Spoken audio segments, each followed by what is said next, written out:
Hey guys, welcome to the second installment of Nerd Feed.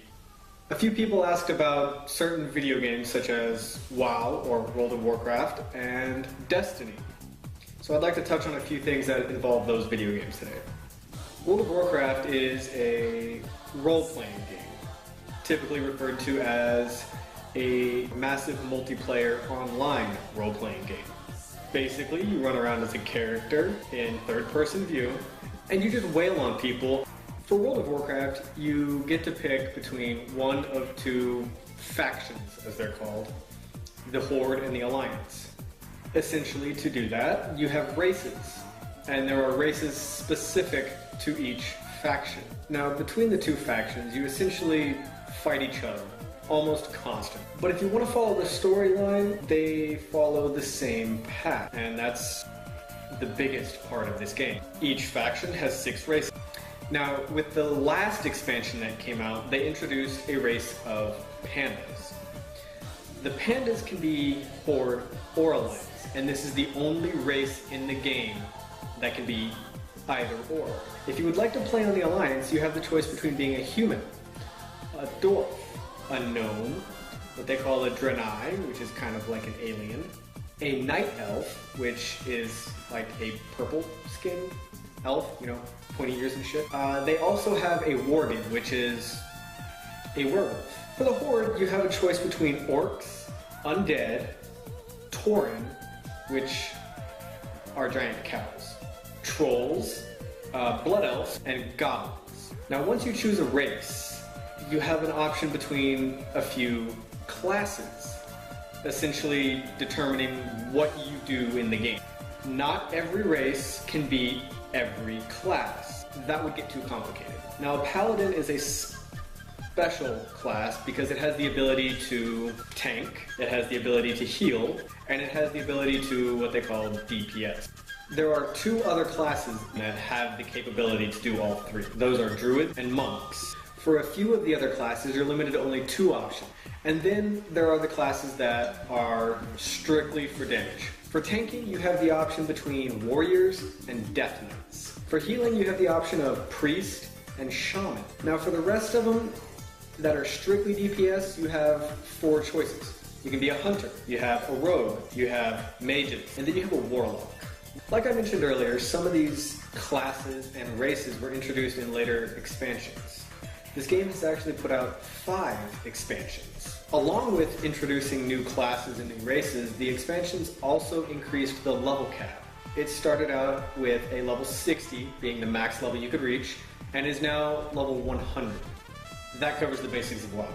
One of the other games that was brought up in the comments was Destiny. It's what is known as a first-person shooter RPG. Now, Destiny was made by the same people that made Halo, so it's still got a similar feel to Halo.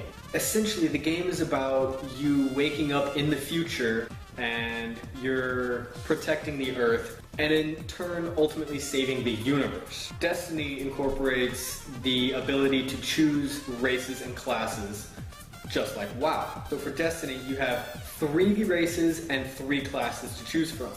Each race can be each class. So for the races in Destiny, you have one called the Awoken. They're very mysterious. Also, you have humans. Do I need to explain? Most people pick up a first-person shooter. Yes, they will play the storyline, but ultimately they end up doing player versus player. And that's where you get online by yourself if you have no friends, Caleb.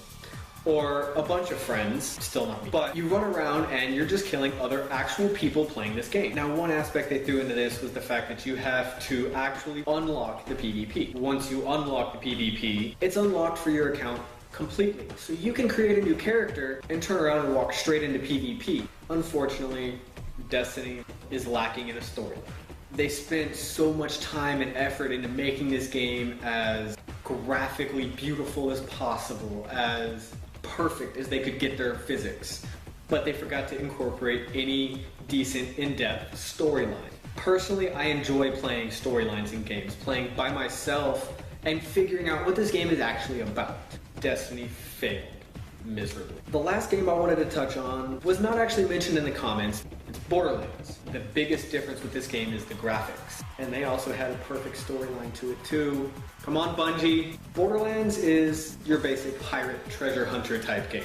It's a first-person shooter, but it's also an RPG, just like Destiny. The difference being the way you get your skills. So I've mentioned skills a few times so far. And with each game, they are slightly different, but yet have some similarities. Okay, so in WoW, what it used to be was a tree that essentially started at one point, and from there, then you get more, and it just kind of builds from there. But now that they pushed the level cap to 100, they are now on a system much like Destiny. At certain points in the game, you unlock certain skills. With Borderlands, they kept the tree system.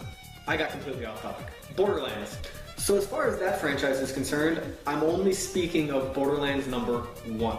Borderlands did not incorporate the race and class customization that WoW and Destiny did. They left it a choice between 4 different characters. You have Roland, who is a soldier. He specializes in assault weapons. Next you have Lilith. She has a special power, but she still uses a gun. Next you have Mordecai, the hunter, and he has a pet bird. And last you have Brick. He is freakishly huge. Okay, so essentially I spoke about 3 games today. Very similar on some aspects and very different on others. Destiny, best graphics, best physics of any of the games, by far. WoW specialized in storyline. And Borderlands. Borderlands is a game that actually has an end to it. Oh, no. So wrapping up this edition of Nerd Feed, my name's Tyler. You can follow me on Twitter, and please comment below. See you next time.